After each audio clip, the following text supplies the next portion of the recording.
The British government is controlled now by the European Commission, and the European Commission and the European Central Bank and the IMF have virtually bloody merged.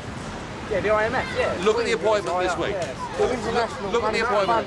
I mean, all the people to have become president of the IMF, they've chosen Christine Lagarde to replace Dominic Strauss-Kahn, and who completely supports putting the Greeks into this position. And my fear is a country like Greece. You saw the violence and the protests yesterday. I honestly believe there could be a civil war in Greece. Yeah. Because people have had their democracy stripped from them. They're now being faced. Is that not what's the same as happened over here, though? I mean, it's happened in a totally different way. Had we joined the euro, the comparison would have been stronger, right? Right. Because we're not doing well, and we know that. Yeah. But still, are you conservative? No. He's UKIP. But I was conservative. I was conservative in the 80s because I thought we had to make Britain more competitive and more attractive globally, and I think that worked to some extent. There was a price to pay for it, but it worked. For what benefit? Sorry? For what benefit?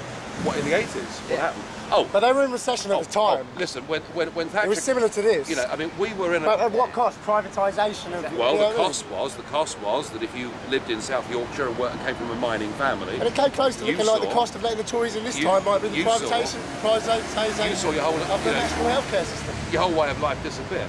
But did we go through, better job prospects for people, increased living standards? Yes. We're now going through a period. Yeah, massively. Yeah. Overall, huge. They were throwing credit at people. They were sending letters through the door saying, and in fact, the credit boom, the real credit boom, which was disgusting, came later. You're not aware of the fact that the bank is in control of all of that? Well, the IMF of that. They perpetually increase money and then,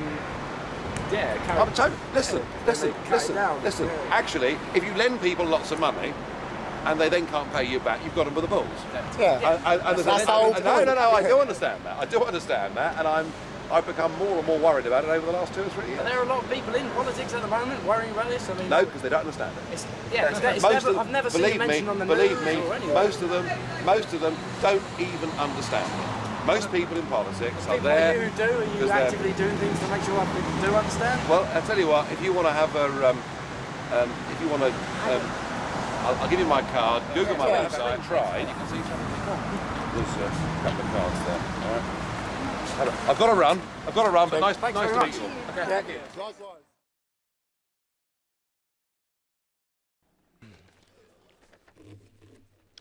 Mr. President, President in Office of the Council, honourable members, ladies and gentlemen. In 8 months' time, voters across Europe will judge what we have achieved together in the last 5 years. In these 5 years, Europe has been more present in the lives of citizens than ever before. Europe has been discussed in the coffee houses and popular talk shows all over our continent. Today, I want to look at what we have done together, at what we have yet to do, and I want to present what I believe are the main ideas for a true European political debate ahead of next year's elections.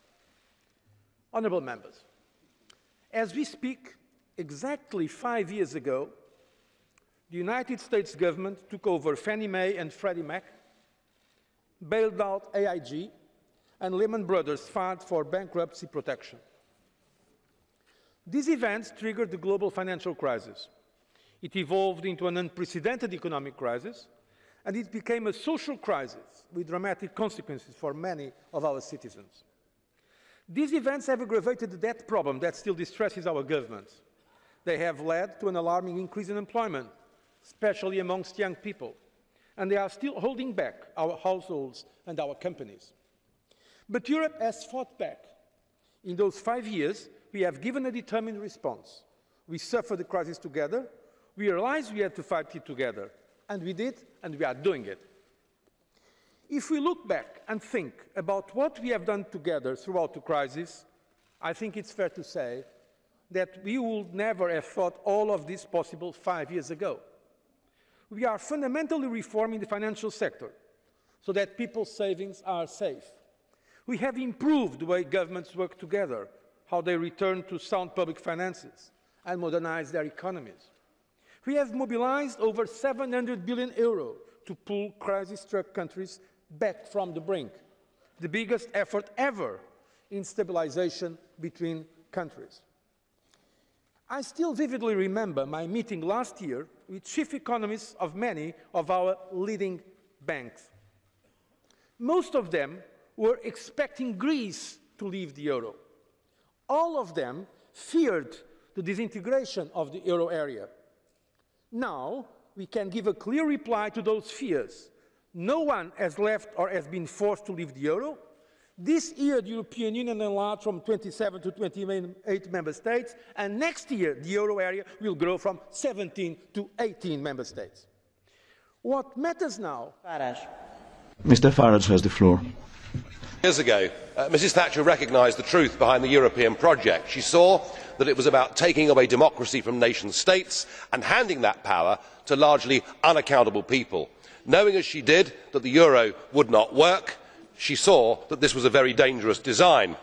Now, we in UKIP take that same view, and I have tried over the years in this Parliament to predict what the next moves would be as the euro disaster unfolded. But not even me in my most pessimistic of speeches would have imagined, Mr Rehn, that you and the others in the Troika would resort to the level of common criminals and steal money from people's bank accounts in order to keep propped up this total failure that is the euro. You even tried to take money away from the small investors in direct breach of the promise you made back in 2008. Well, the precedent has been set. And if we look at countries like Spain, where business bankruptcies are up 45% year on year, we can see what your plan is to deal with the other bailouts as they come. I must say, the message this sends out to investors is very loud and clear.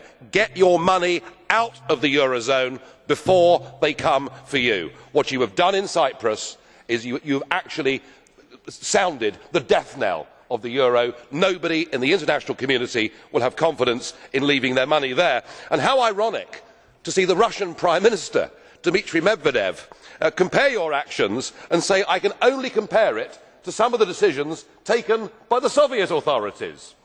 And then we have a new German proposal that says that actually what we ought to do is confiscate some of the value of people's properties in the southern Mediterranean Eurozone states. This European Union is the new communism. It is power without limits. It is creating a tide of human misery, and the sooner it is swept away, the better. And what of this place? What of the Parliament? This Parliament has the ability to hold the Commission to account. I have put down a motion of censure debate on the table. I wonder whether any of you have the courage to recognise it and to support it. I very much doubt that, and I'm minded that there's a new Mrs Thatcher in Europe, and he's called Fritz Bolkestein, and he has said of this Parliament, remember he's a former commissioner, it is not representative anymore. For the Dutch or European citizen, the European Parliament is living out a federal fantasy which is no longer sustainable. How right he is. Not only unpopular with the main European powers, but they also came into a clash with the end of the Cold War, because at the point which should have been the greatest thing for Margaret Thatcher, many European countries are doing extremely badly out of it.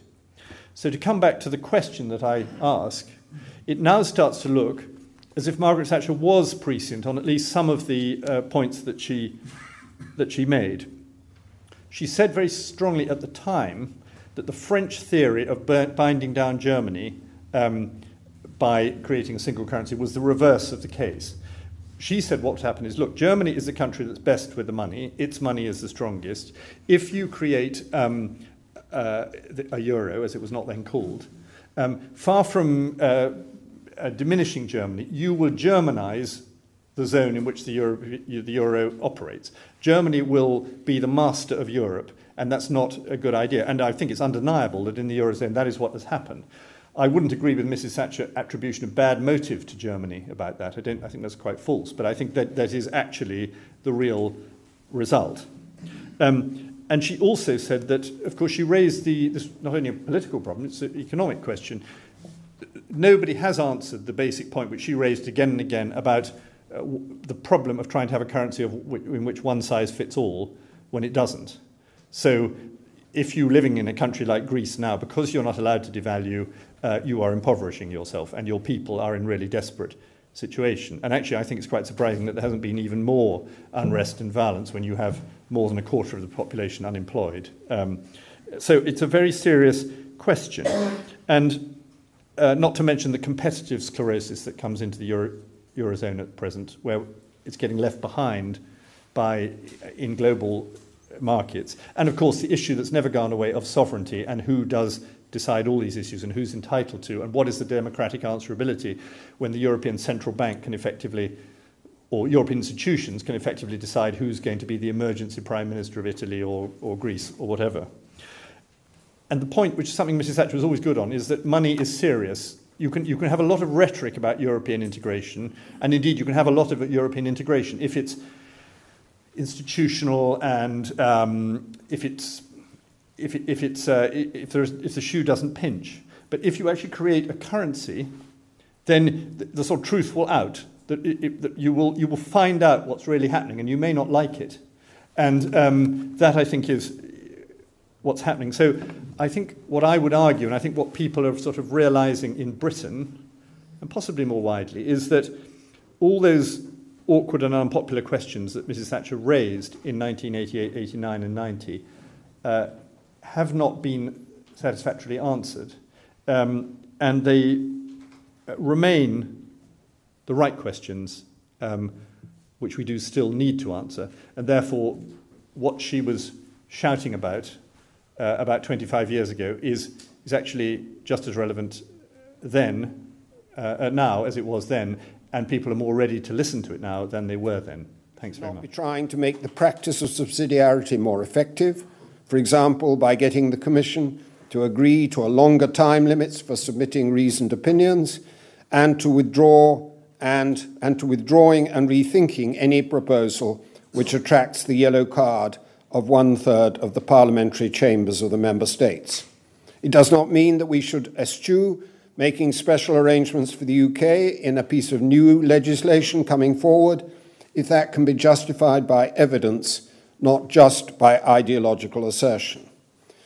But we should be cautious indeed about heading down any road that requires treaty change for it to be implemented. And we should stop tilting at windmills, such as the treaty's preambular reference to an ever closer union.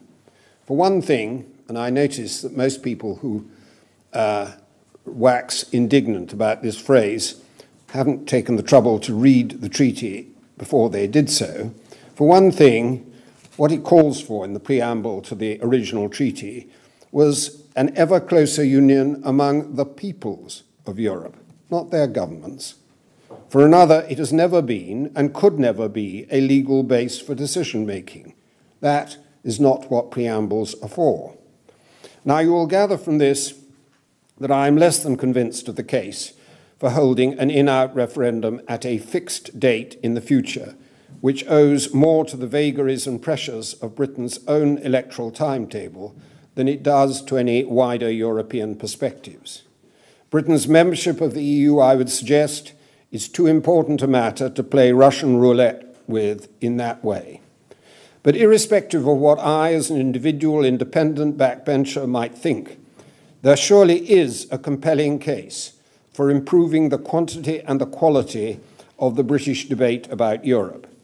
And there must too be a case for the public debate in Britain to escape from the hyperbole of the tabloid press, quite often outright lies, and to address those important issues in a measured and responsible manner.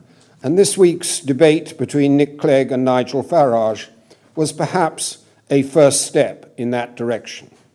Only then will Britain's continued membership be properly rooted, and will we avoid that sleepwalking towards the exit of which some have warned. Thank you very much.